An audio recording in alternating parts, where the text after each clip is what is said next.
Our fight is against the evil terrorist organization Hamas. It is them that we are targeting, not the civilian population, but unfortunately, because Hamas hides behind them, unfortunately, civilians get caught in the middle. You know which age group and gender is missing from all of the Hamas-controlled reports?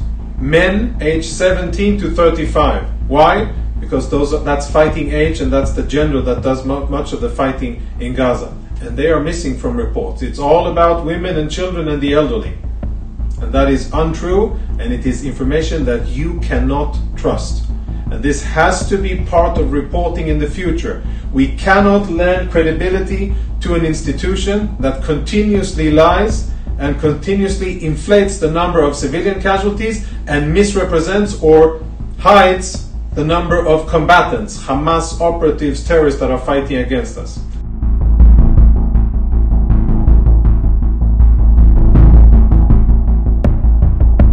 I want to talk a little bit about numbers and about credibility. I, like many other civilians around the world, many other people around the world, read this a few days ago and was concerned, because obviously we don't want hospitals or entire Gaza to run out of fuel or electricity and water. Now, the interesting thing here is the date. I'll zoom in for you to be able to see.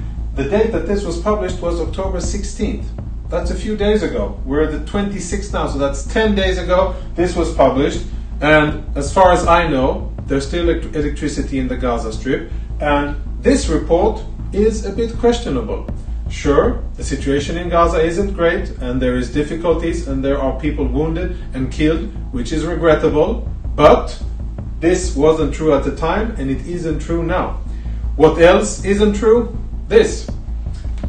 Same claims about lack of equipment and that Gaza may be forced to halt tonight if no fuel is delivered.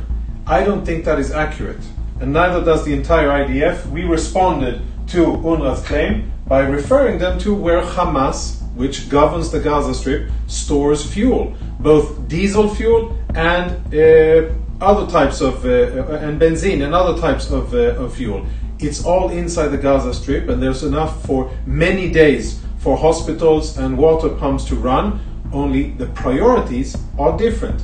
Hamas prefers to have all of the fuel for its warfighting capabilities, leaving civilians without it, and then international organizations ask for help, but who are they asking from? Are they asking Hamas, who has access to the fuel and governs the Gaza Strip, or are they blaming Israel, or asking Egypt? I think that it's very important that they point their questions and their requests to the ones who can actually help them and actually govern the Gaza Strip. And that is Hamas, not Israel and not Egypt. So we need to be very clear about that. Now, we've spoken and we will see many reports about casualties. And I want to be clear from the beginning. There is not a single drop of cynicism about Palestinian civilian casualties. We do not want, and we are not trying to achieve any casualties. Our fight is against the evil terrorist organization Hamas. It is them that we are targeting, not the civilian population, but unfortunately, because Hamas hides behind them, unfortunately, civilians get caught in the middle. I would like to question this number. Why do I question this number? Because this Hamas-controlled Health Ministry has been caught lying in the past. When were they caught lying? In this occasion, when they reported that there were 500, and then they even said 800, but 500 Palestinians were killed in that infamous event regarding the hospital. After everything was said and done, after various journalists did their investigations, and after the EU investigated things on the ground, the confirmed number of killed lies between 10 and 50, and I've seen higher estimates up to 100, but they are also not entirely sure about that. Definitely not 500. Why is this important? And I'm not making light of even a single casualty. Everyone is alive. But why is this important? Because if we cannot trust this, then we cannot trust this, and we cannot trust future pieces of information. You know who else doesn't trust this? Not only me, but the US president. And he said so clearly that he has lost faith, or to be exact, he doesn't have confidence that the death toll numbers being released by Hamas-controlled Gaza Health Ministry are accurate, because they are not. You know which age group and gender is missing from all of the Hamas-controlled reports? Men aged 17 to 35. Why? Because that's fighting age, and that's the gender that does much of the fighting in Gaza. And they are missing from reports. It's all about women and children and the elderly. And that is untrue, and it is information that you cannot trust. And this has to be part of reporting in the future.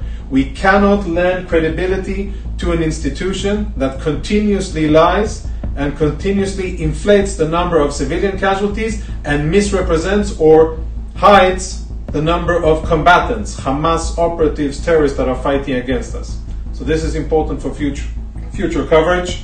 As always, we will try to keep you posted with updates about the current situation. There's still fighting going on in the north, and Hezbollah continues to escalate and to fire at Israel. We are responding. Our main focus is here, and sometime in the future we will move operations to the next stage.